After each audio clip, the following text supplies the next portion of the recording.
Postcolonial reading. Postcolonial reading basically means that it is a kind of a method or way to read a text by focusing on the special colonialist or anti-colonialist messages in the text. The text doesn't necessarily have to be post-colonial, it can be during colonial times as long as it has some of these messages. When can you use post-colonial reading? You can use post-colonial reading when there are these colonial viewpoints, whether they're anti or for. If there are no real colonial viewpoints, then you can't really use colonial reading, because it kind of have to find the master and the subject and who is being oppressed and who is the oppressor. And if there are none of these kind of points, then it's not really this method you should use to read a text. First text I'm gonna be talking about is The White Man's Burden.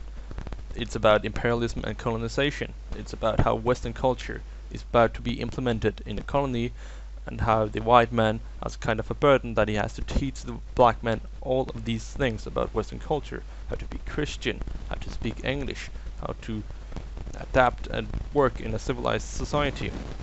So this leads on to the next question, which is basically, is it a white man's sacred duty to help these black men become more civilized, or is it more of a negative obligation that the white man doesn't really want, but he kind of has to do that because it's the whole idea of imperialism?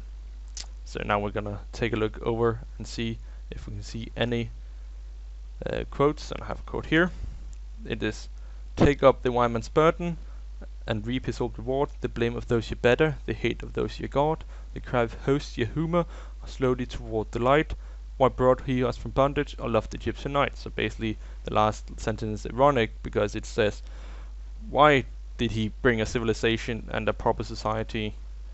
We don't really want that. The rest of the quote basically says that the white man does everything in his power to help these black men, but they don't really like the white man and they don't want anything of it. So the next text, "The Gentleman of the Jungle," is a fable, because Kenyatta wanted to criticize the white man but couldn't do so openly, because he would probably face a jail sentence of some sort. As all fables have, they have a moral, and this text's moral is that if you keep taking advantage of someone and keep treating them bad and oppressing them, then they might stand up to you and do something about it. The society in this text is that you have the animals, or the white men, who are oppressing the black man who keeps building huts, and the white men keep taking advantage of him. So let's take a look at the text and see what quotes we can look. I've taken this quote down here after they have made this commission of inquiry, and the foxes decided that Mr. Elephant has made very conclusive evidence, and that basically what Mr. Elephant has said is totally correct, and that the elephant did everything he could to help the man, while in fact that man has no rights, he has no say in this. So basically just said, this is how it is, and this was good, and the elephant did good, while the man doesn't agree with this, but he has no say in it, so he has no rights. Similarities and differences of the text are that in The White Man's Burden, the white man has a burden that he has to help the black man become more civilized. In The Gentleman of the Jungle, it's kind of the black man's burden, that he has to live with these animals that are oppressing him and taking advantage of him, and he can't really do anything about it because they have so much more powerful than him.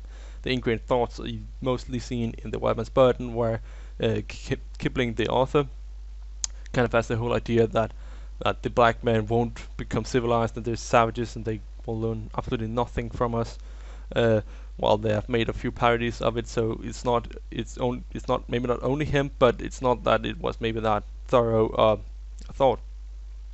Mistreated is mostly in The Gentleman of the Jungle, where you see the black man being mistreated and oppressed, and he has no say in anything. The society problems have been in both texts, where you see that the white men have all the power, and they use the power and try to teach the black men about society, even though they don't want to.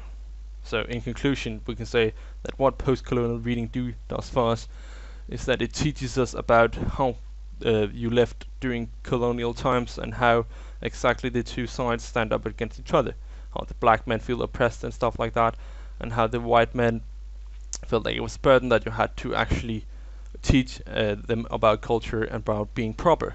So the post-colonial reading is so especially important, because it's really tough to actually understand this kind of the point of time during colonial times, and it's also kind of a way to look at different kind of sources. You have the source where the black man says they don't treat us right,